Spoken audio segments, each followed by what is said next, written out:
Olá, muito boa tarde. Hoje é terça-feira, dia 13 de dezembro, e está começando mais um Diário Legislativo, agora transmitido ao vivo para todos os assinantes da Vivo TV. No nosso jornal, você é informado dos principais assuntos em discussão na Câmara e na cidade de São José dos Campos. Confira os destaques desta edição. Conheça o Portal da Transparência, ferramenta que permite ao cidadão fiscalizar o trabalho dos vereadores. Última sessão do ano vai ser realizada em novo horário, a partir das 2 da tarde. Na nossa série especial de retrospectiva, vamos falar sobre o projeto do orçamento e a importância dele para a cidade. E em nossa entrevista de estúdio, o juiz coordenador do Sejusc de São José fala sobre a conciliação como alternativa para solucionar conflitos. Seja muito bem-vindo, o Diário Legislativo está no ar.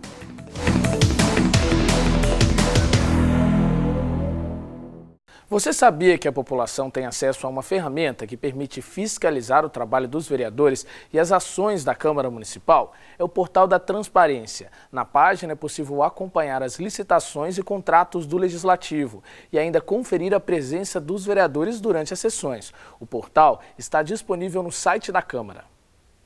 De cara nova, o Portal da Transparência mantém o compromisso de dar mais visibilidade aos atos da Câmara Municipal. Na página, a população tem acesso a todos os dados que envolvem os gastos e receitas da Câmara. É possível ainda fazer uma pesquisa mais detalhada e consultar os relatórios fiscais do Legislativo. Também estão presentes no portal os contratos firmados e as licitações realizadas pela Câmara. Ainda é possível filtrar as informações. Cumprindo uma exigência legal, a página também apresenta o salário dos servidores e dos vereadores da Câmara. E para garantir que a população possa cumprir o papel de fiscalizar as ações do poder público, é possível consultar a presença dos vereadores em cada sessão ordinária. Agora vamos falar sobre mercado de trabalho. Se você está procurando emprego, confira as vagas disponíveis no Pátio de São José. É a nossa agenda de serviços.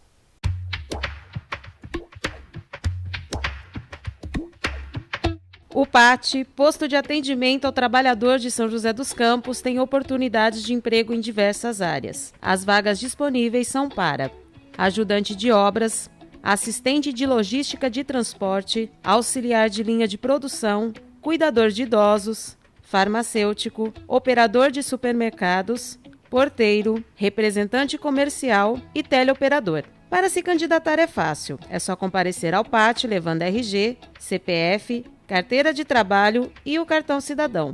O PAT fica na Praça Afonso Pena, número 175, no centro.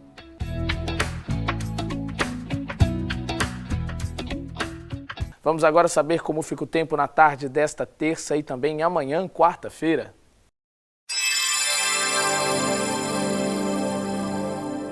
A tarde desta terça-feira permanece com algumas nuvens e pode chover. A máxima chega aos 28 graus, mínima 18. Amanhã o tempo também fica com algumas nuvens, mas a chance de chuva é pequena. A máxima alcança os 28 graus, mínima 17.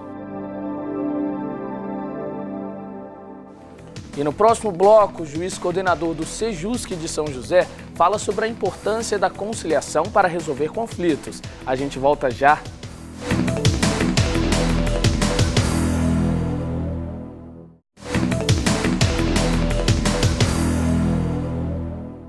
Olá, estamos de volta com o Diário Legislativo. Muitos dos atrasos no andamento de processos aqui no Brasil se dão pela grande quantidade de ações que correm na Justiça. E o meio de agilizar e evitar o Judiciário estaria na conciliação.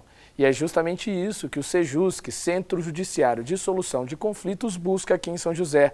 Sobre o assunto, a repórter Vivian Scatolin conversou com o juiz que coordena o Sejusc de São José. E a gente confere agora o bate-papo.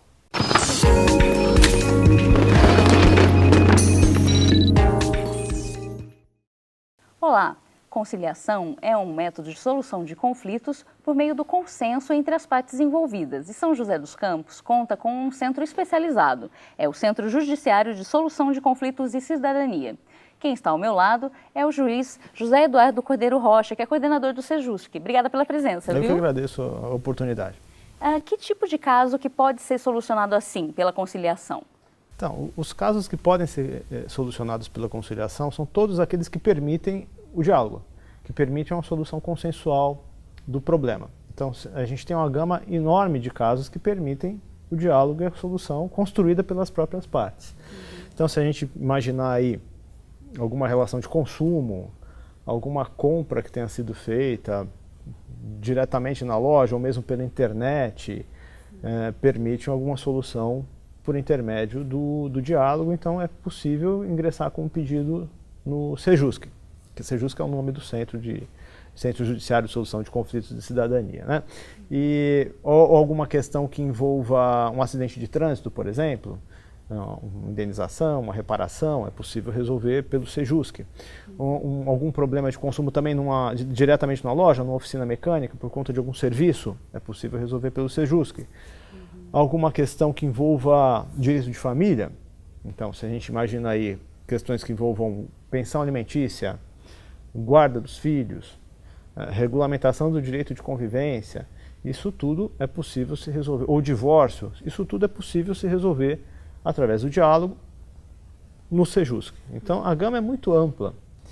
Talvez fosse mais fácil dizer aquilo que não pode ser resolvido no Sejusc. Então a gente tem aqui aquelas questões criminais, por exemplo, que não podem ser submetidas ao Sejusc.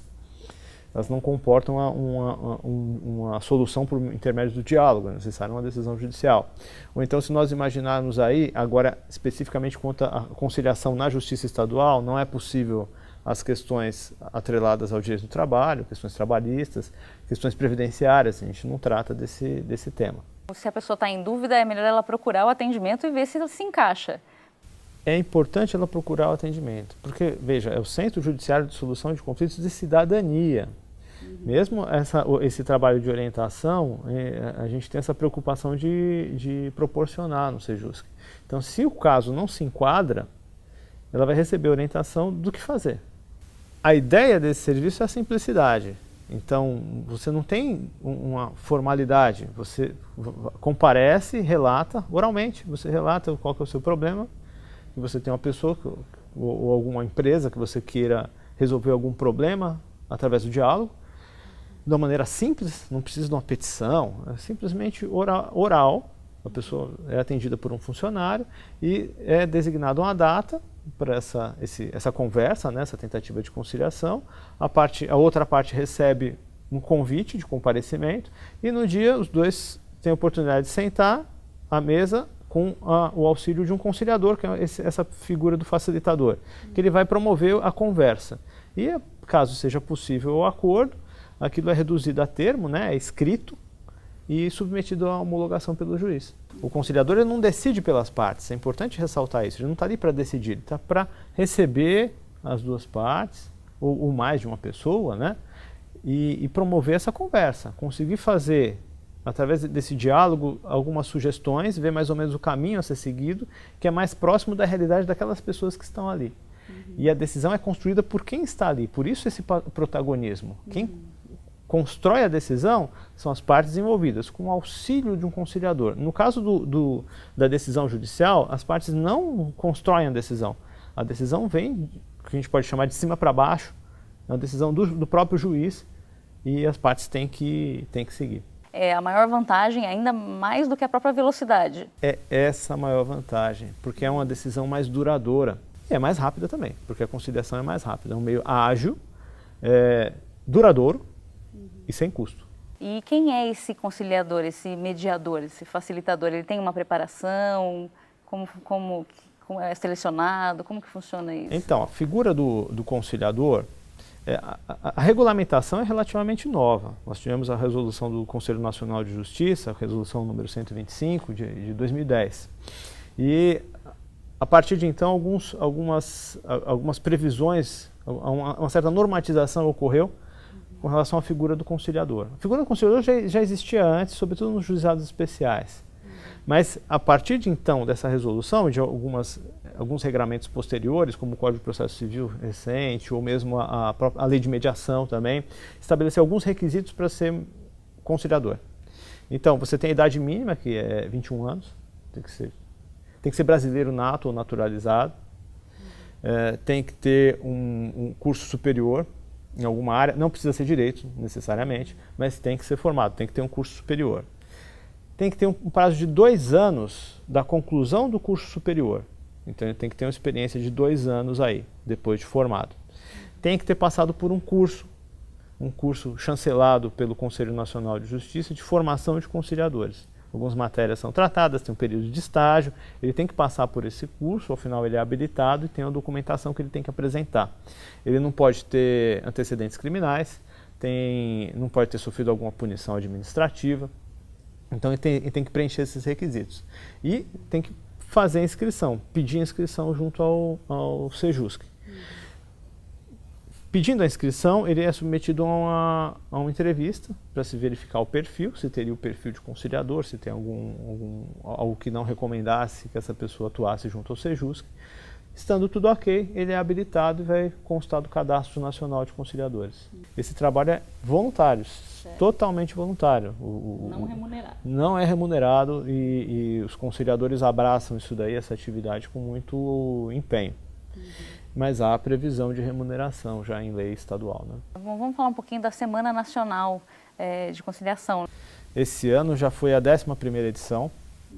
É uma atividade que já acontece já há um tempo, aí, promovida pelo Conselho Nacional de Justiça, como você mesmo disse, no Brasil todo, Semana Nacional. E em cada comarca faz uma concentração de audiências de conciliação nesse período, com mutirões, enfim, e a divulgação desses números, do quanto que foi promovido. Aqui em São José, por exemplo, na Semana Nacional, nós realizamos em torno de 300 audiências. Eu criei ano passado uma corrida, chamada Corrida da Conciliação, porque eu gosto de correr. E eu estava pensando de que maneira eu poderia trazer essa ideia da conciliação para a comunidade de São José. Como que eu poderia divulgar a semana e como que eu poderia divulgar o trabalho que a gente faz no Sejusc e como que eu poderia difundir a cultura do diálogo, que nada mais é que isso, difundir a cultura do diálogo, que as pessoas consigam, através do diálogo, resolver seus próprios problemas. E aí eu pensei, poxa, por que eu não posso fazer uma corrida? Fazer uma corrida é algo próximo, eu não vou fazer uma campanha que seja distanciada da população, tem que ser alguma coisa que seja próxima, que seja popular, e simples e democrático, e com a participação maciça de 2.300 pessoas, né? E aí deu certo. Eu entrei em contato, por intermédio da vereadora Amélia Naomi, com a prefeitura, eles abraçaram a ideia e foi viabilizado no ano passado a primeira corrida da conciliação. Esse ano a gente entrou já para o 2º ano já, e aí eu me comprometo a conseguir o patrocínio para as camisetas, né, para que seja sem custo nenhum para a população e para que as pessoas saiam divulgando depois nos treinos ao longo do ano seguinte a ideia da conciliação. Agradeço novamente a presença no estúdio, a entrevista. Bom, a gente vai ficando por aqui. Até a próxima.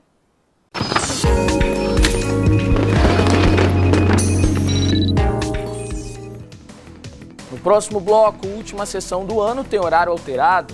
E ainda vamos falar sobre o orçamento na segunda reportagem especial da nossa série com a retrospectiva de 2016. É daqui a pouco.